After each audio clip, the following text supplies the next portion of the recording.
మూడుముళ్ళ బంధం part 22. Vaishnavi lunch చేస్తూ విక్రమ్ గురించి ఆలోచిస్తూ ఉంటుంది.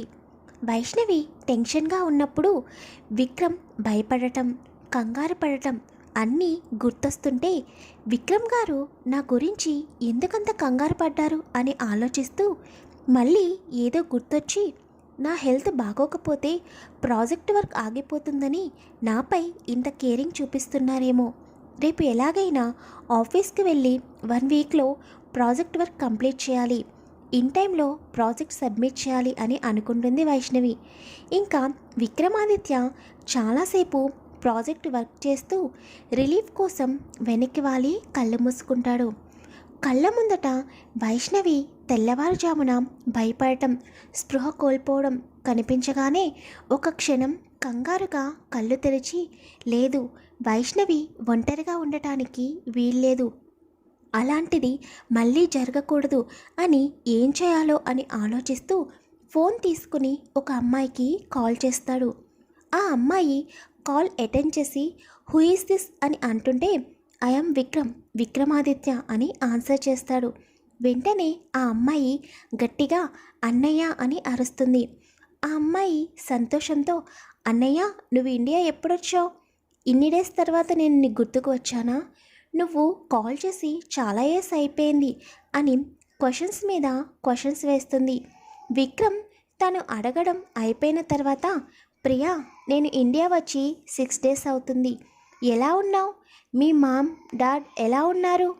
ప్రజెంట్ ఎక్కడ ఉంటున్నారు అని అడుగుతాడు విక్రమ్.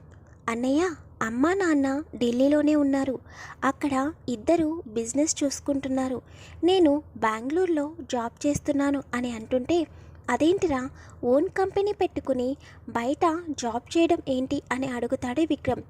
ఓన్ కంపెనీ ఉన్నా కూడా నా టాలెంట్తో నేను జాబ్ చేయాలని అనుకున్నాను, అమ్మకి నాన్నకు కూడా ఈ విషయం చెప్పాను, వాళ్ళు యాక్సెప్ట్ చేశారు, అందుకే బెంగళూరులో పెద్ద కంపెనీలో వర్క్ చేస్తున్నాను అని చెబుతుంది. అన్నయ్య పెద్దమ్మ పెద్దనాన్న ఎలా ఉన్నారు అని అడుగుతుంది ప్రియా. అందరూ బాగున్నారా, నాకు నీ దగ్గర నుండి చిన్న హెల్ప్ కావాలి అని అంటాడు విక్రమ్. వెంటనే ప్రియా షాక్ అయ్యి, ఏంటి ది గ్రేట్ విక్రమాదిత్య గారు నన్ను హెల్ప్ అడుగుతున్నారా? ఆ అదృష్టం నాకే వచ్చిందనుకుంటా. నాకు తెలిసి నీ లైఫ్లో ఇప్పటి వరకు నువ్వు ఎవరిని హెల్ప్ అడగలేదు కదా అన్నయ్య అని అంటుంటే విక్రమ్ చిన్నగా నవ్వి, ఇంతకీ హెల్ప్ చేస్తావా చెయ్యవా అని అంటాడు. అన్నయ్య నువ్వు అడగడం, నేను హెల్ప్ చేయకపోవడం తప్పకుండా చేస్తాను, ఆర్డర్ వెయ్యి అని అంటుంది ప్రియా. నువ్వు వైజాగ్ రావాలి ప్రియా, నేను ఇక్కడే వైజాగ్లో మా కంపెనీలో సీఈఓగా ఛార్జ్ తీసుకున్నాను. డాడీకి హెల్త్ ప్రాబ్లం వల్ల మామ్ మరియు డాడ్ ఇద్దరు యుఎస్లోనే ఉన్నారు. నువ్వు వచ్చి నా దగ్గర జాబ్ చేయాలి. నువ్వు ఏం జాబ్ చేస్తావో, నీకు ఏ రోల్ అయితే ఇష్టమో దానినే నీకు ప్రిఫర్ చేస్తాను అని చెబుతాడు విక్రమ్. ఓకే అన్నయ్య, నేను ఇక్కడ కంపెనీకి రిజైన్ చేసి 1 వీక్లో అక్కడ ఉంటాను అని చెబుతుంది ప్రియా.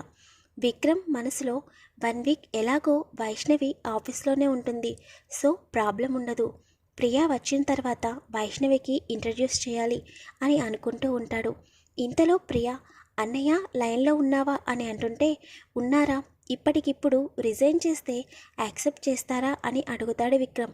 అవన్నీ నేను చూసుకుంటాలే అన్నయ్య, నువ్వేమీ కంగారు పడకు, నన్ను అక్కడికి రమ్మన్నావంటే I think it's very big issue, I'm correct అన్నయ్య అని అంటుంటే, అలా ఏమీ లేదురా, నువ్వు వచ్చాక చెబుతాలే, సరే అయితే 1 వీక్లో అక్కడ మొత్తం కంప్లీట్ చేసుకుని ఇక్కడికి వచ్చేయి అని చెప్పి ఫోన్ కట్ చేస్తాడు విక్రమ్. విక్రమ్ ఫోన్ కట్ చేయగానే ప్రియా ఆలోచనలో పడుతుంది. ఇంత అర్జెంటుగా అన్నయ్య నన్ను ఎందుకు రమ్మంటున్నాడు, అది కూడా తన కంపెనీలో జాయిన్ అవ్వమన్నాడు, ఎవరైనా కంపెనీకి సంబంధించిన డీటెయిల్స్ లీక్ చేస్తున్నారేమో అని తన ఊహల్లో తన ఉంటూ రిజిగ్నేషన్కి లెటర్ టైప్ చేస్తుంది ప్రియా. ప్రియాతో మాట్లాడిన తర్వాత విక్రమ్కి కొంచెం రిలీఫ్గా అనిపిస్తుంది. ఏదో పెద్ద భారం దిగిపోయినట్టు అనిపించి లంచ్ చేయడం స్టార్ట్ చేస్తాడు. వైష్ణవి ఆ రోజంతా టాబ్లెట్స్ ప్రభావం వలన ఎక్కువ పడుకునే ఉంటుంది. నైట్ 9 అవుతుంటే విక్రమ్ ఒకసారి టైం వైపు చూసి ఉదయ్కి కాల్ చేసి క్యాబిన్కి రమ్మంటాడు. ఉదయ్ క్యాబిన్కి వచ్చిన తర్వాత ప్రాజెక్ట్ వర్క్ చేస్తున్న టీం మెంబర్స్ని వాచ్ చేస్తూ ఉండమని, నేను మార్నింగ్ వస్తానని చెప్పి విక్రమ్ ఆఫీస్ బయటకు వస్తాడు. విక్రమ్ కార్ ఎక్కుతూ ఇంటికి స్టార్ట్ అవుతూనే మళ్ళీ మనసులో భయంగా అనిపించి వైష్ణవికి ఎలా ఉందో ఒకసారి వెళ్ళి చూసి తర్వాత ఇంటికి రిటర్న్ అవ్వచ్చు అని వైష్ణవి ఇంటికి కారు మళ్ళిస్తాడు. కరెక్ట్గా 10 o'clockకి కాలింగ్ బెల్ మోగుతూ ఉంటే వైష్ణవి ఈ టైంలో ఎవరు వచ్చుంటారు, ఒకవేళ రిత్విక్ వచ్చాడా అని అనుకుంటూ వెళ్ళి డోర్ ఓపెన్ చేస్తుంది. డోర్ ఓపెన్ చేయగానే ఎదురుగుండా ఉన్న విక్రమ్ని చూసి షాక్ అవుతుంది. విక్రమ్ అప్పటికే చాలా టైర్డ్ అయి ఉండడం వలన గుమ్మానికి ఇలా ఎదురుగానే నిలబడతావా, లోపలికి రమ్మనేది ఏమన్నా ఉందా అని చిరాకుగా అంటాడు. అప్పుడు వాస్తవంలోకి వచ్చిన వైష్ణవి రండి సార్ అని చెప్పి పక్కకి తప్పుకుంటుంది. విక్రమ్ హాల్లో ఉన్న సోఫాలో కూర్చుని కొంచెం స్ట్రాంగ్గా టీ తీసుకురావా అని అడుగుతాడు. వైష్ణవి మనసులో ఇదేంటి వేళకాని వేళ ఇంటికి వచ్చి ఏదో భార్యని అడిగినట్టు టీ తీసుకురావా అని అంటాడేంటి, ఏదన్నా అందామంటే మళ్ళీ ఏమంటాడో అని భయం వేసి ఓకే సార్ అనుకుంటూ కిచెన్లోకి వెళ్ళి టీ ప్రిపేర్ చేస్తుంది. టీ వాసన ముక్కుకి తగలగానే అప్పటి వరకు ముడిపడిన విక్రమ్ కనుబొమ్మలు అనేవి విడివడి కొంచెం రిలీఫ్గా ఫీల్ అవుతాడు. కొంత సమయం తర్వాత వైష్ణవి టీ తీసుకొచ్చి విక్రమ్కి ఇస్తుంది. విక్రమ్ చూస్తేనే వైష్ణవికి అర్థం అవుతుంది మార్నింగ్ నుండి రెస్ట్ లేకుండా వర్క్ చేస్తూనే ఉన్నాడని. విక్రమ్ టీ తాగుతూ నీకు వంట వచ్చా అని అడుగుతాడు. ఆ మాటకి వైష్ణవి విక్రమ్ వైపు చూసి అంటే ఏంటి మీ ఉద్దేశం, నాకు వంట కూడా రాదని అనుకుంటున్నారా అని సీరియస్గా అడుగుతుంది. పర్వాలేదు, టీ బాగానే పెట్టావు, టీలాగానే వంటలు కూడా బాగా చేస్తావో లేకపోతే టీ ఒకటే బాగా పెడతావేమోనని అనుమానం వచ్చి అడిగాను అని వెటకారంగా అంటాడు విక్రమ్. విక్రమ్కి ఎందుకో వైష్ణవి కోపంగా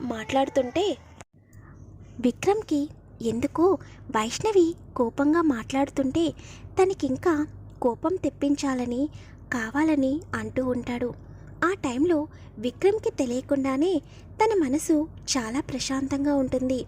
ఇక్కడ వైష్ణవి మాత్రం తనను అవమానించాడని ఫీల్ అయిపోతూ నాకు వంట రాదని అంటారా, ఈరోజు మీరు నా చేతి వంట తినాల్సిందే, మీరు ఇక్కడే ఉండండి, నేను వంట చేసి తీసుకొస్తానని తను ఏం మాట్లాడిందో కూడా ఆ సమయంలో గుర్తించకుండా తనకి ఎలాగైనా వంట వచ్చని ప్రూవ్ చేసుకోవాలని కిచెన్లోకి వెళ్ళిపోతుంది.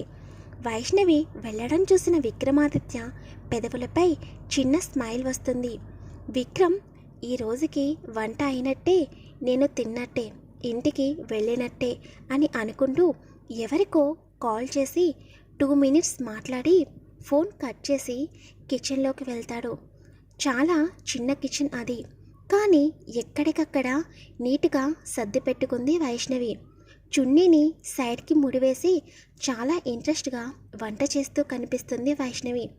తను అలా వంట చేసేటప్పుడు ముంగుర్లు మొహం మీద పడుతూ ఉండడం, తను వేళ్లతో వాటిని వెనక్కి పెట్టుకోవడం, వీటన్నింటినీ చూస్తున్న విక్రమ్ మనసులో అలజడి మొదలవుతుంది.